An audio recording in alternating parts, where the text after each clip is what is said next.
بسم الله الرحمن الرحيم. عن أنس رضي الله تعالى عنه قال قال رسول الله صلى الله تعالى عليه وسلم: يا عائشة لا ترد المسكين ولو بشق تمرة. رواہ ترمذی۔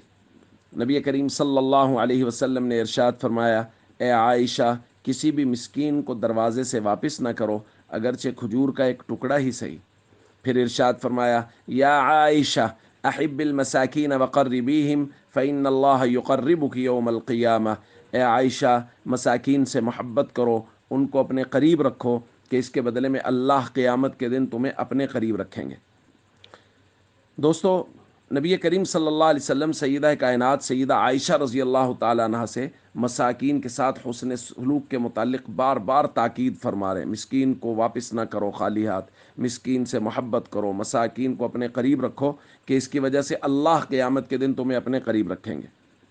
ہمارے یہاں بہت بڑا مسئلہ یہ بھی ہے کہ مساکین کو دیکھ کے دروازے پہ کوئی مانگنے والا آ گیا تو دل بجھ جاتے ہیں، مطلب عجیب سی کیفیت ہو جاتی ہے۔ تو ایسا نہیں ہونا چاہیے۔ اگر کچھ اللہ نے توفیق دی ہے تو ان کو دے دیں، اگر نہیں تو سخت کلامی، بد کلامی، سختی سے، رنجش سے بولنا یہ مناسب نہیں ہے۔ آپ اچھے طریقے سے ان کے ساتھ معذرت کر سکتے ہیں۔ کل ایک بزرگ آئے میرے پاس، وہ پہلے بھی آتے ہیں، تو انہوں نے بتایا کہ بیٹا آنکھوں کی بینائی چلی گئی، اب دونوں آنکھوں سے نظر نہیں آتا، اور مجھے یہ بات پہلے سے ہی پتہ ہے کہ ان کے گھر میں کمانے والا کوئی نہیں ہے۔ تو مطلب انہوں نے بجلی کا بل دکھایا کہ اتنا بجلی کا بل آ گیا ہے، اور ساتھ میں جو پریشانی والی بات تھی بہت زیادہ وہ یہ تھی کہ انہوں نے بتایا کہ 2 دن سے گھر میں راشن نہیں ہے، مطلب ایسے دکان سے رس وغیرہ لے کے ان پہ ہم گزارا کر رہے ہیں بڑی مشکل سے۔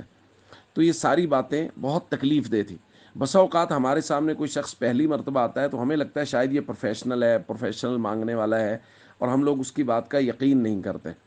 تو بھائی کوشش کریں کہ اگر ہم کسی یتیم مسکین کے کام آ سکتے ہیں تو ہم اس کے کام آئیں، اگر نہیں آ سکتے، ہمارے پاس گنجائش نہیں ہے، تو کم از کم ہم ان کے ساتھ محبت کا سلوک تو کر سکتے ہیں نا، محبت کے ساتھ ان سے بات کر سکتے ہیں، اچھے طریقے سے ان سے معذرت کر سکتے ہیں۔ تو ہمیں یہ کرنا چاہیے۔ ایسا نہ، خدا نہ خواستہ ایسا نہ ہو کہ آج اللہ نے ہمیں دینے والا ہاتھ دیا ہے اور کل خدا نہ خواستہ ہماری کسی ایسی غفلت کی وجہ سے یا ہماری کسی بد کلامی کی وجہ سے ہمیں بھی ان لوگوں میں شامل کر دیں جو مانگ کے گزارا کر رہے ہیں، تو یہ بات ہمارے لیے بہت پریشانی کا باعث ہوگی۔